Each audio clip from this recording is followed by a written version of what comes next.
Yan mga sir, ito Toyota Corolla na GLI ito sir, no? GLI. Bali, ang issue nito ni sir, yung yung RPM niya kahit galitin yung makina. Yan, hanggang 1,000 lang yung yung palo nung RPM. Yan, tapos yung speedometer hindi rin talaga gumana kahit matulin. Galing pa sila ni sir ng ng Limiri, Batangas.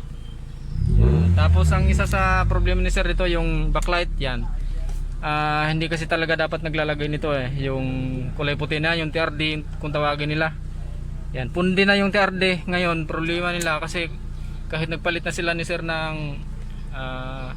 valve sa likod, maliwanag na yan mga sir. Kita kita naman dito pag inaninag ko dito, may maliwanag na galing dun sa likod yung sa valve na nilagay nila. Sobrang liwanag na, kaya lang hindi makalusot nito. Pundi na yung itong sa TRD, pundi na. Kaya sabi ko kay sir, para matanggal para makalusot yung liwanag ng stock valve niya, gupitin na lang namin. Kasi once na hinugot hinugot pa ulit yung mga needle, pwedeng magkat problema na sa kasi natanggalan nila mga sir, nahugot na yung needle para lang mailagay yung TRD.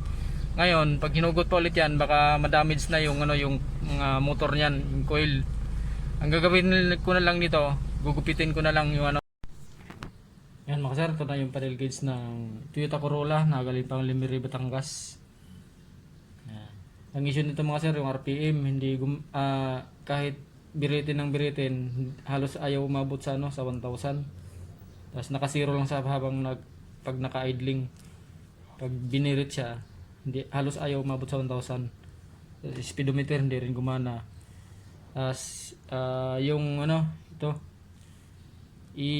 sinadjust ko na sa may-ari na ibalik na lang sa original na mukha, tanggalin tong ba tawag nito, yung TRD ba, basta itong kulay puti mga sir, na pinatong lang kasi yan para lang magmukhang pogi daw, sabi nung iba.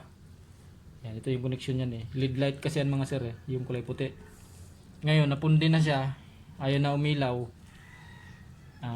Kahit anong palit ng may-ari ng bago na tong nilagay nilang backlight yan, maliwanag na yung backlight, kaya lang hindi makalusot kasi may nakapatong na ito, hindi makalusot yung liwanag. Yan.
Yan mga sir, ito after repair mga sir, ito save ulit na rin. Testing natin mga sir yung speedometer.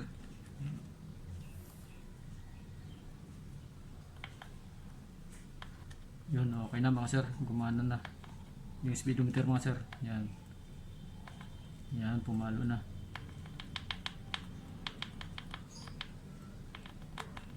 Yan, okay na mga sir yung speedometer.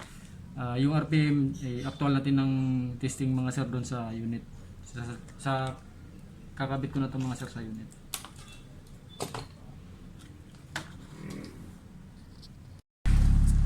Yan, okay na mga sir yung RPM gauge ng Toyota Corolla. Tapos itong speedometer okay na rin, sinaimulit ko na. Hindi na namin matest drive kasi sobrang traffic talaga dito sa Dasma, lalo ganito may pasok. Yan, halos walang tigil ng traffic dito. Yan, pero RPM okay na siya. Sa speedometer okay naman na rin, sinaimulit ko na, goods na siya. Tapos yung hindi ko na tinuloy yung paggupit nung yung nakalagay na yan puti na yung pinatong dun sa original na mukha, yung TRD kung tawagin nila. Yan, hindi ko na tinuloy na gupitin kasi nakalagay, may nilagay pa lang ano na adhesive. Masisira yung original na mukha pag pinili tanggalin yung ano, yung mukha na yan, yung kulay puti. Yan. Yun lang mga sir, gawa na lang daw nila ng paraan ni sir para makita daw nila paggabi yung panel gauge, kasi wala talaga, hindi talaga makikita yung kahit maliwanag na yung backlight.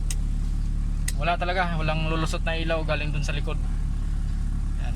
Gawa na lang daw nila ng diskarte para makita nila yung panel gauge paggabi.